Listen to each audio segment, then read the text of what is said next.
Bismillahirrahmanirrahim. Alhamdulillahirabbil alamin. Wa bihi nasta'inu ala umurid dunya waddin. Wassalatu wassalamu ala asyrafil anbiya'i wal mursalin sayyidina wa maulana Muhammadin wa ala alihi wa sahbihi ajma'in. Amma ba'd. Kami di sini dari kelompok 5 yang beranggotakan 4 orang, di antaranya Hidayati, Siti Ajijah, Siti Nurhafijah, dan saya sendiri adalah Marlina. Alhamdulillah telah menyelesaikan tugas makalah dari dosen pengampu, yaitu dari dosen pengampu Ustadzah Ajidah MPD dengan judul Strategi Pembelajaran Ilmu Nahwu dan Ilmu Sharaf pada tingkat menengah. Dalam makalah ini terdapat beberapa pembahasan, yaitu sebagai berikut. Pertama, apa pengertian dari ilmu tarakib dalam ilmu nahwu dan ilmu sharaf? Yang kedua, apa tujuan mempelajari ilmu tarakib? Yang ketiga, bagaimana strategi pembelajaran ilmu tarakib pada tingkat menengah?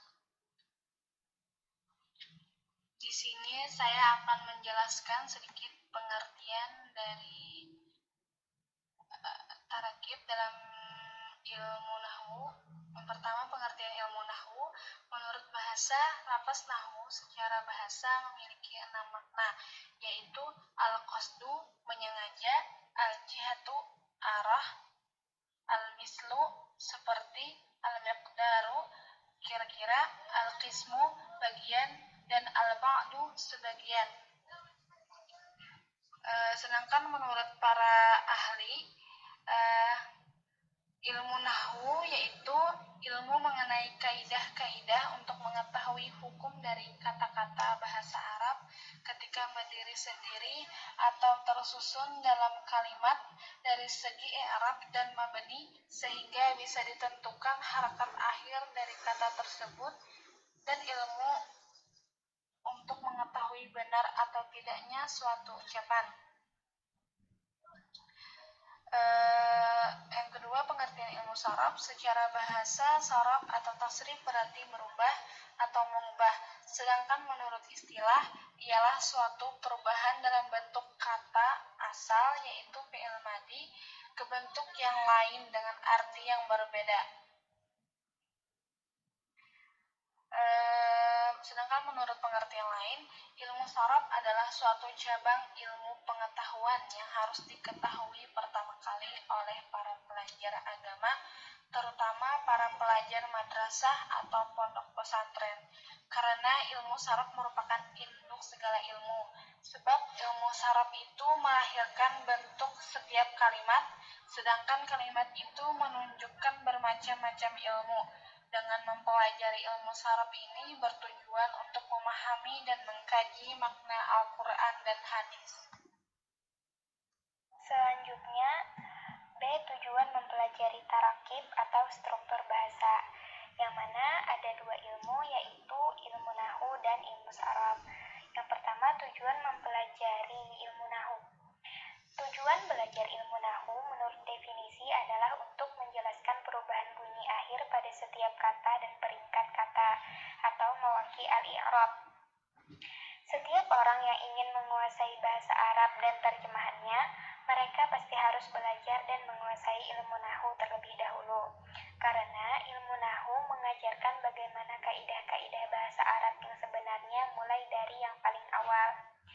Ilmu nahwu juga dapat disebut sebagai ayah dari bahasa Arab, sebab ilmu nahwu itu hanya memasukkan dan melengkapkan kata, berbeda dengan ilmu sharaf yang bercabang.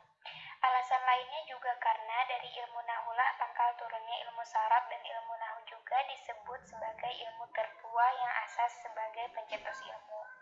Namun, tidak semua orang mudah dalam memahami atau mempelajari ilmu nahwu tersebut. Biasanya guru-guru memberikan contoh yang banyak dari bab yang mereka ajarkan agar murid-muridnya paham. Yang kedua yaitu tujuan mempelajari ilmu sharaf. Adapun tujuan mempelajari ilmu saraf yaitu yang pertama untuk mengetahui bentuk dasar suatu kata dengan segala perubahan-perubahannya. Misalnya dari bentuk fi'il madi menjadi fi'il mudhari, kemudian masdar, isim maf'ul, isim makan, isim zaman, dan isim alat. Yang kedua, untuk mengetahui perubahan-perubahan makna dari kata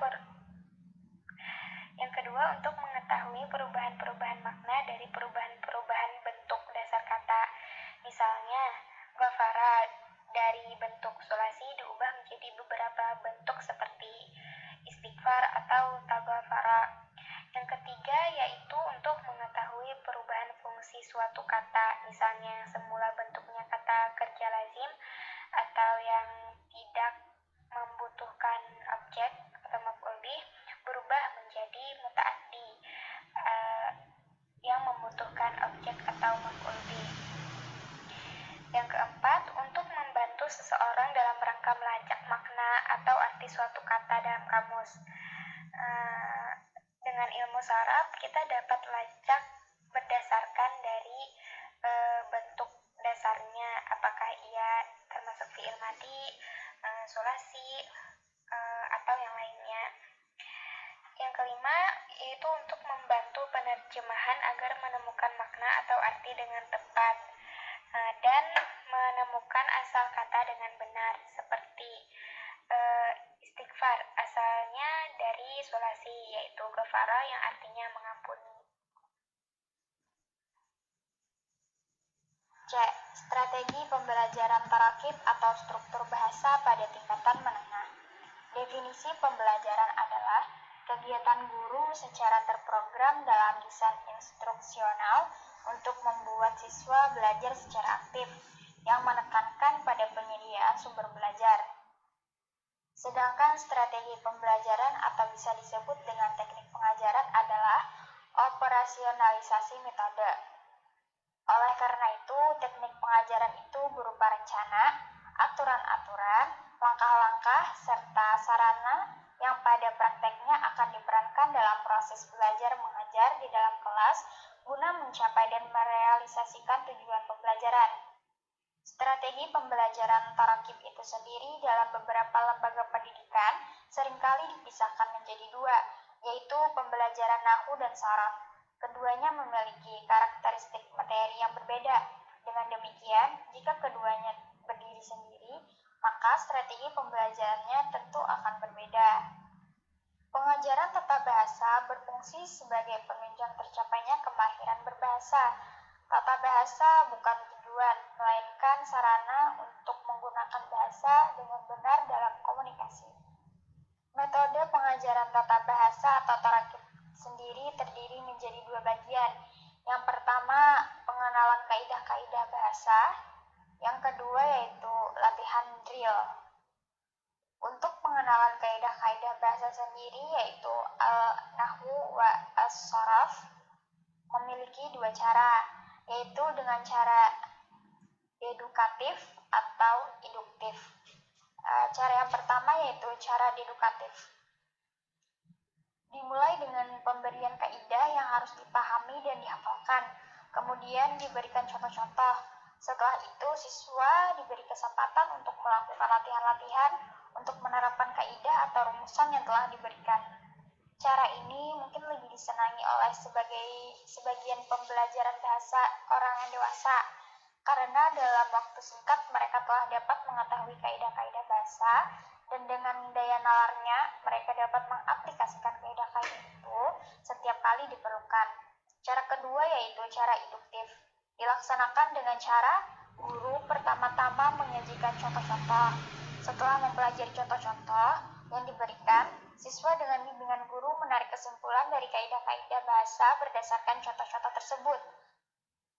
Dengan cara ini, siswa secara aktif berpartisipasi dalam kegiatan pembelajaran, yakni dalam menyimpulkan kaidah-kaidah, karena menyimpulkan ini dilakukan setelah siswa mendapatkan latihan yang cukup, maka pengetahuan tentang kaidah itu benar-benar berfungsi sebagai penunjang keterampilan berbahasa. Suatu hal yang harus dihindari dalam pengenalan kaidah, baik dengan cara dedukatif maupun induktif, ialah kecenderungan berlama-lama dalam membahas kaidah-kaidah tanpa sempat melakukan latihan berbahasa sendiri, sehingga kegiatan di dalam kelas lebih menyerupai kegiatan analisis bahasa daripada kegiatan berbahasa. Akibatnya, pengetahuan tentang kaidah-kaidah itu hanya tinggal sebagai pengetahuan saja. Cara yang kedua yaitu latihan drill. Ada 3 jenis latihan, masing-masing bisa berdiri sendiri atau bisa merupakan urutan yang merupakan kesatuan. Yang pertama yaitu latihan mekanis, yang kedua yaitu latihan bermakna, yang ketiga yaitu latihan komunikatif. Yang pertama yaitu latihan mekanis. Pada dasarnya, latihan ini bertujuan menampakkan kebiasaan dengan memberikan stimulus untuk mendapatkan respon yang benar. Latihan-latihan ini bisa diberikan secara lisan atau tertulis dan diintegrasikan dengan latihan keterampilan berbicara dan menulis. Yang kedua yaitu latihan bermakna. Ada 2 cara latihan bermaknanya. Yang pertama dengan alat peraga, yang kedua dengan situasi kelas. Dengan alat peraga yaitu baik berupa benda-benda alamiah maupun gambar-gambar yang dipakai untuk memberikan makna pada kalimat-kalimat yang dilatihkan. Kalaunya situasi kelas yaitu benda-benda yang ada di dalam kelas dapat dimanfaatkan untuk memberikan makna. Dan yang terakhir yaitu latihan komunikatif. Latihan ini menumbuhkan daya kreasi siswa dan merupakan latihan berbahasa yang sebenarnya. Oleh karena itu, latihan ini sebaiknya diberikan apabila guru merasa siswa telah mendapatkan bahan yang cukup berupa kosakata, struktur, dan ungkapan komunikatif yang sesuai dengan situasi dan konteks. Kesimpulan makalah kami, pengertian ilmu nahu. Ilmu nahu merupakan salah satu bagian dasar dari ilmu tata bahasa Arab untuk mengetahui kedudukan kata dalam kalimat dan untuk mengetahui harakat terakhir dari suatu kata. Sedangkan pengertian ilmu sorof adalah suatu cabang ilmu pengetahuan yang harus diketahui pertama kali oleh para pelajar agama, terutama para pelajar madrasah atau pondok pesantren, karena ilmu sorof merupakan induk segala ilmu, sebab ilmu sorof itu melahirkan bentuk setiap kalimat. Sedangkan tujuan belajar ilmu nahu menurut definisi adalah untuk menjelaskan perubahan bunyi akhir pada setiap kata dan mengetahui kedudukan kalimat. Sehingga ilmu nahu terkadang diidentikan dengan ilmu al-i'rab yang mampu memudahkan kita dalam memahami bacaan Al-Quran.